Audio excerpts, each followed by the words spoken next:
کیا اندھیرے میں نماز پڑھ سکتے ہیں؟ جی پڑھ سکتے ہیں، بخاری مسلم دونوں میں حدیث ہے۔ اما عائشہ کہتی ہیں کہ ان دنوں ہمارے گھروں میں چراغ نہیں ہوا کرتے تھے، تو ظاہر چراغ جلانا بھی ایک مہنگا عمل تھا، یہ مٹی کا تیل تو نہیں نکلا تھا، یہ تو اجمیر شریف والے بزرگوں نے دریافت کیا مٹی کا تیل،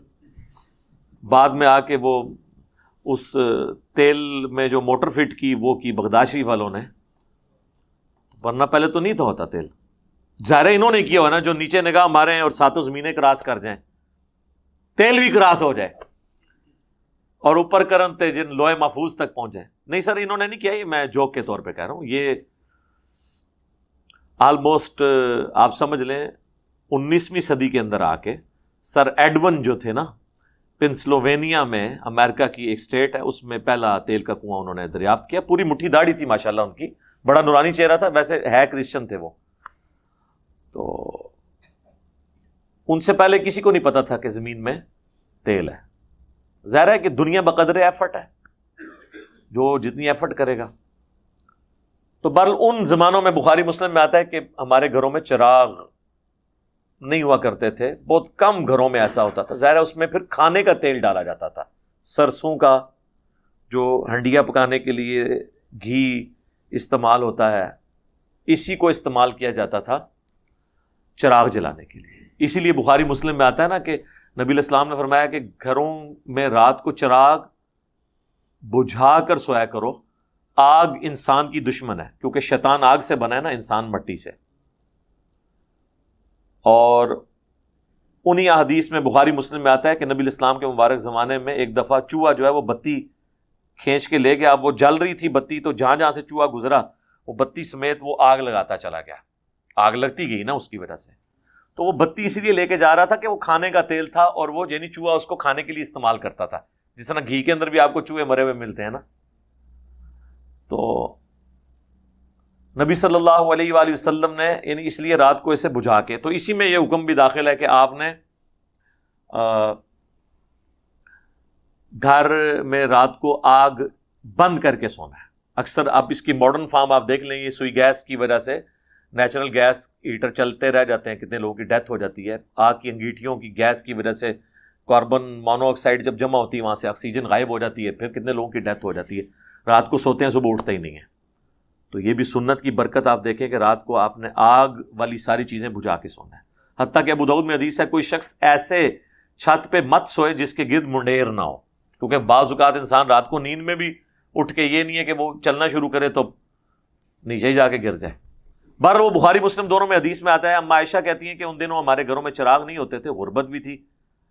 تو نبی علیہ السلام جب رات کے آخری پہر اٹھ کے نماز پڑھتے تو میں آپ کے سامنے لیٹی ہوئی ہوتی تھی، ظاہر ہے حجرہ بھی تنگ تھا، تو نبی علیہ السلام جب سجدے میں جانے لگتے تو میرے پاؤں کو ٹو دیا کرتے تھے، تو میں اپنے پاؤں کو سمیٹ لیتی تھی، پھر جب آپ قیام کے لیے کھڑے ہوتے تو میں پھر پاؤں سیدھے کر لیتی، یعنی وہ نظر نہیں آتا تھا، وہ پاؤں کو حضور ٹوتے تھے تو، ورنہ تو آپ ذرا دیکھیں ایک عام انسان بھی یہ گوارہ کرے گا کہ اللہ کے نبی اس کے پاؤں کو ہاتھ لگا رہے ہوں، چاہے بیوی کیوں نہ ہو، وہ بیوی تو دنیاوی رشتے میں ہے نا۔ لیکن کبھی اما عائشہ نے یہ نہیں کہا کہ میرے خاوند نے فرمایا، ہمیشہ کہا قال رسول اللہ صلی اللہ علیہ وآلہ وسلم۔ سیدہ فاطمہ بھی کہتی ہیں تو کہتی ہیں قال رسول اللہ صلی اللہ علیہ وآلہ وسلم۔ سیدنا ابو بکر عمر کے تو داماد لگتے ہیں نبی علیہ السلام، لیکن انہوں نے کبھی نہیں کہا کہ ہمارے داماد نے کہا یا ہمارے بیٹے نے، قال رسول اللہ صلی اللہ علیہ وآلہ وسلم۔ تو کوئی گوارا تو نہیں کرے گا کہ اس کے پاؤں ٹوئے جائیں۔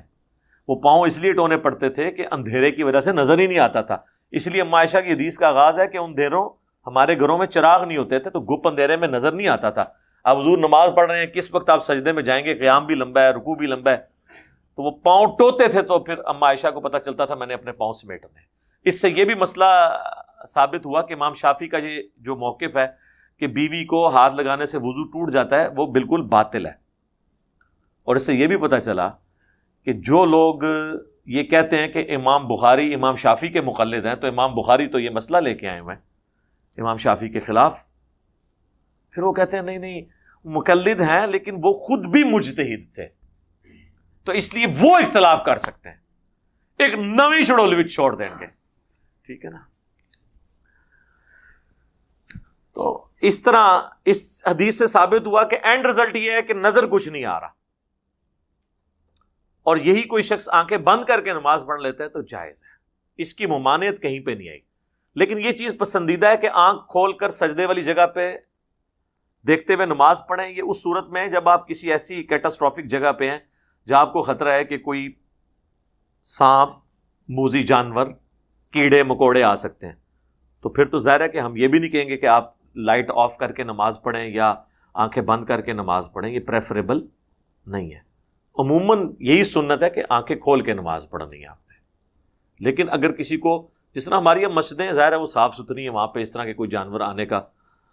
یعنی خدشہ نہیں ہے، سوائے اس کے کہ کوئی آپ کے مخالف فرقے والا نہ آ جائے،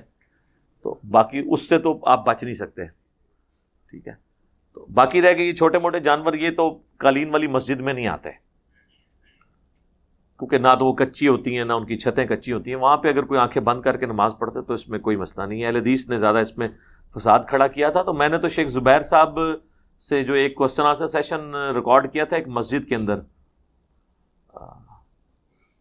مارچ